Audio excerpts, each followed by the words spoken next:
Welcome to another class of political science. Okay, so today we are going to continue with the lesson franchise and representation. So under it, today we are going to discuss about representation. So what is representation? Meaning and forms. So well, you all know that we all are living in a democratic country where we have our representatives. That means we ourselves cannot form the government. We ourselves cannot voice our opinion before the government. But it is through our representatives that our voice will be heard, isn't it? So representative stands for the elected people, okay, who are going to represent the views, the needs, the interests and demands of the people. So whatever problems we are facing, it is through our representatives that it will be heard, isn't it? Or it will be known to the parliament or will be known in the legislature. So if you are choosing your representatives, so because in all democratic country, whenever we are choosing our representatives, we usually choose on the basis of the maximum amount of votes that each of these representatives have secured. Isn't that means majority victory vote system? But if you go by this particular system of majority victory vote system, then there are some individuals who belong to the minority. So minority are the individuals who are less in number, isn't it? So they might be different, or they might have their own ethnic, okay, or culture, or maybe the language which they speak, or the education which they have received, isn't it? So they come under the category of the minority. But how are they going to be representative? How are they going to be represented, isn't it? So in this particular lesson, we are going to talk about the representatives of the minorities as well. So how can they be represented? So according to Article 29 and 30, okay, Part 3 of Indian Constitution mentions the different rights and privileges which these minorities are supposed to enjoy. Maybe they can have their own script, they can have their own culture, they can follow their own tradition, and at the same time they can also maintain their own educational institution. So if such facilities are provided to the minorities, so why not with regards to representation? Okay, so we are going to discuss about proportional representation. Okay, it is a form of minority representation. So proportional means maybe according to the number they are going to be represented. It's not necessary that they have to get the maximum amount of votes, but a certain amount of vote, if these people from the minorities are going to secure, then obviously they can be the representatives of the people, because in a democratic country, both the voices of the minority as well as the majorities are to be heard. For the majority, it is fine. The representatives are going to be elected by the people. But what about the minorities? So the minorities, if they compete with the rest of the majorities, so there is no question of these minorities being represented. So for that we have the proportional representation. Okay, so under this proportional representation there are two methods. So first one is your single transferable vote system or the Hare system. Okay, so why is it known as the Hare system? Because of the formulator Mr. Thomas Hare. And second is the list method or the list system. Now let's have a look at each of this. So why do these come under proportional representation, or why do they come under minority representation? Okay, so now in the single transferable vote system, so multi-member constituencies are there. That means you do not have only one representative to be elected from that particular constituency, but you have more than two representatives. Maybe 4 representatives are to be elected, or maybe 5 representatives are to be elected. So here each of the voters are granted one vote. That means they have to vote for only one of the candidates, but what they can do is they can indicate preferences. So for example, now there might be one of the representatives, okay, or let's say there are 4 representatives. So 4 representatives are there, A, B, C and D. So even though the voter has been given the opportunity to vote for only one of these representatives, but what the voter can do is he can give preference to other representatives as well. For example, now this voter might have given first preference to B, second preference to A, third to D and fourth to C. So they have the opportunity of indicating their preferences. Okay. So now after the voting gets over, it's not that the one who gets the maximum number of votes become the representative of the people, but each of these candidates were contesting for the election. So what is done is now they have to get a required amount of vote, that is known as the quota. Okay. So for winning an election, each of these representatives are supposed to get a fixed amount of vote or the quota. For example, it is done in this way. So total number of valid votes polled, only the valid votes will be counted, and total number of seats to be filled plus 1. Okay. For example, now it was found out that there were 10,000 valid votes polled by the people and 4 seats were to be filled. Okay, so plus 1, that means each of the candidates who are contesting for the election, they are supposed to get this amount of vote. Not that they have to get 5,000 votes or 10,000 votes, but each of the candidates are supposed to secure 2001 vote. So what happens here is, now after the election gets over, now the counting takes place. So first they will see now which of these candidates is getting the maximum amount of first preference. Okay. Now they will count.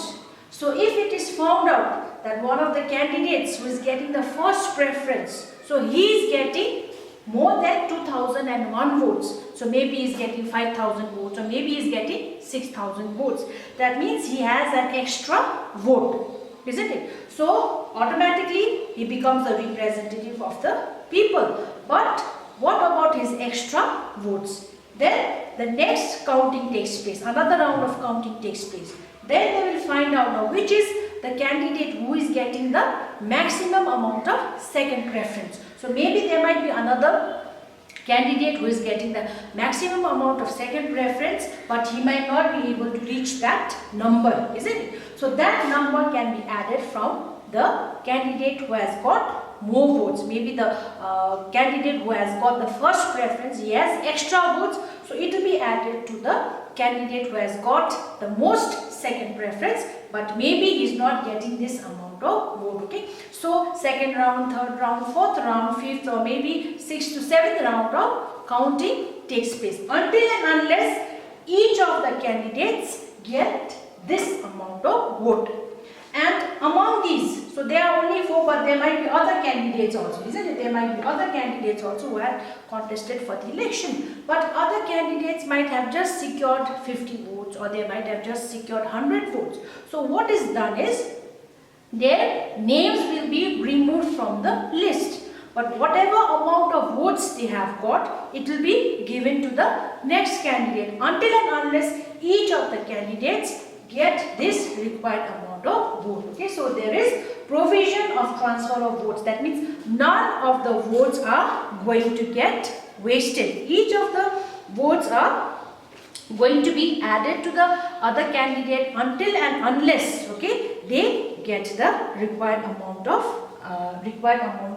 votes. Okay, and the candidate who gets this amount of vote, this is just an example only, gets this amount of vote, automatically becomes the representative of the individuals. Okay, so this is also an example of minority representation, so that people from the minority, people who are less in number, can also have their representatives, because to have representative is very, very important, because they are going to represent the views, the needs, the interests and demands of the individual. Okay, and then in this particular method, none of the votes are going to get wasted. Okay, and then This is the way by which your minority can be elected. Now, for example, in India also, where the election of the president is taking place, then you follow this particular method, proportional representation. So there might be 4 to 5 candidates, isn't it? So they are contesting for the election. So what the members of the Lok Sabha and Rajya Sabha do? So they vote for one of the candidates and they give their preference to the rest of the candidates, maybe the second preference, third, fourth, and so on. So the voting or the counting takes place until and unless the person who is contesting for the election gets the required amount of vote. So in India, when the President of India is being elected, so this method of proportional representation is followed. Okay. Now next one, you have your list method or your list system. So in the list system also, now what happens is, now each of the political parties, okay, they will have a list of names of the candidates. So each of the political parties will have the list of the names of the candidates who are going to contest for the election. So in this particular election also, what happens is multi-member constituency is formed. That means you do not have to vote for only one of the candidates, but there will be a list of candidates belonging to different political parties. Okay, and then one person, one vote. That means they have to vote for one of the representatives from that particular party list. And then list of a particular political party. So the political party will have a list of the names of the candidates. So the people get the opportunity to vote for any of the candidates from that particular political party, and then there also they can give their preferences, the first vote, the second vote, the third or the fourth, and so on. Okay, and here also the individuals who are contesting for the election, or the political party which is contesting for the election, so they have to get a fixed quota of votes. It's not that now they have to get thousands and thousands of votes and win the election, but here also they have to get a fixed quota of votes. For example, now there are 10,000 valid votes polled by the individuals, and then 4 representatives are to be elected. Okay, now each of the political parties, now they have to secure 2,500 votes. Now sometimes it so happens that the political party may not be able to get this required amount of votes. Okay, so now the same political party might be contesting in another constituency, and maybe in the other constituency it might have got more votes, isn't it, than the required amount of votes. Then it can be added to that same political party in another constituency. So until and unless each of the political parties gets this amount of vote, then only they can be the representative of the people, or they can represent the minorities, or they can win the seats. Okay, so these are the 2 methods of proportional representation, that is single transferable vote system and the list system.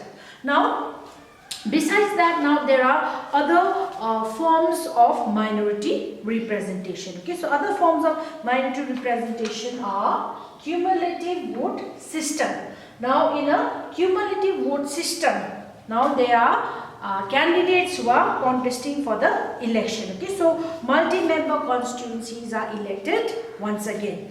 So each of the voter is given as many votes as the number of candidates. For example, now maybe there are 4 candidates contesting for the election. Okay, now the voter, he can give all his votes to one of the candidates, or he can give his votes, or he can distribute his votes among the 4 candidates.